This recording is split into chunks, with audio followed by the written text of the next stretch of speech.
Okay, so college slash university or trade school. Let's talk about it. Should you go to college slash university or should you go to a trade school? Hey, my name is Moses Kabandana. I love to give you the tools that facilitate your personal development. So if you get value from this video, give it a thumbs up. Before I give you my 2 cents, let's take a trip down memory lane and talk about education, higher education to begin with.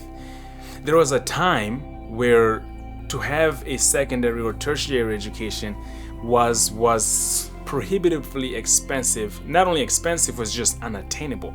You had to be part of the elite. You have to be, actually, depending on how far back you go, you would have to be like in the family of the kings and queens, right?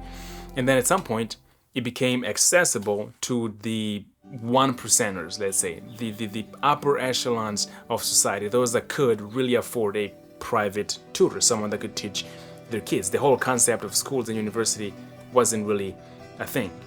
Really fast forward, higher education, secondary and tertiary education was a clear indication of socioeconomic mobility, right? So if you were educated, you could easily move up the socioeconomic ladder. In short, being able to read and write kind of made you a dangerous individual in a good way. So once it became clear that higher education was a conduit, was a vehicle of that could be used for social mobility, a lot of people started investing in higher education.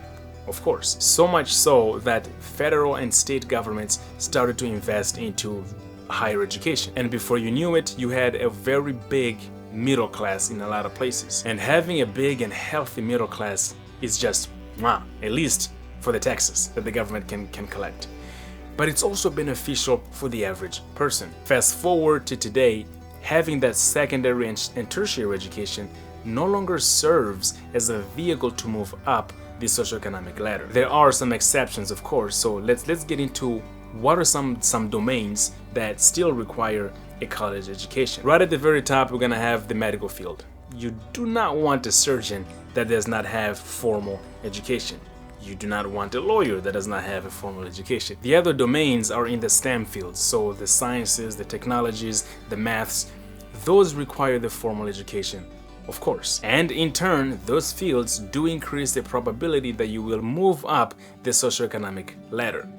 However, there are domains that can allow you to move up the socioeconomic ladder without the traditional higher education. And that's where trade schools come in. Trade schools are so perfect for someone that knows exactly what it is that they want to do, but they don't want to go through the traditional route of having to spend 4 years at a university, and if you are in the States, spending a lot of money to attain that degree. Trade schools do allow you to move up the socioeconomic ladder without having to sacrifice, at the very minimum, 4 years of a college degree. I'm going to insult your intellect here by reading some of the jobs here that have a high income and only require trade school. So, for example here, an elevator installer and repairer, like repairing and installing elevators, that pays over $100,000 a year. You do not need a 4-year college degree to have this job. Another one here is dental hygienist, which makes over $80,000 a year. Another one that I have here is respiratory therapist, which makes over $70,000 a year. I also have IT, I have legal assistant, and last but certainly not least, the licensed practical nurse, which makes over almost $60,000 a year. So those are some minor examples of careers that someone can take just by going to a trade school. Now, it's not just, because you need to invest your time in it, of course money as well, but nowhere near the amount of time that it would take for you to pursue a college degree, and certainly not the same amount of money. So if you're not going into the STEM fields, for example, why should you still go to college?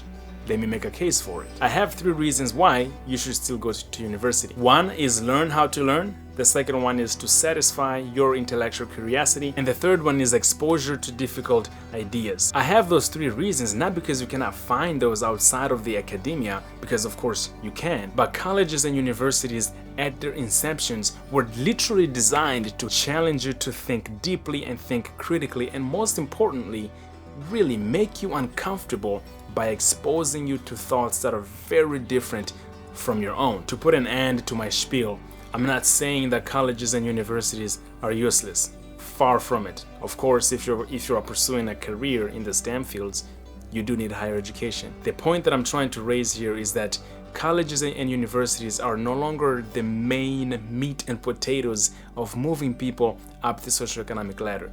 There are still plenty of reasons why you should pursue higher education, but if your goal is to move up the socioeconomic ladder, universities may not be the only answer. My name is Moses. Thank you so much for watching, and I'll see you in the next one. Peace.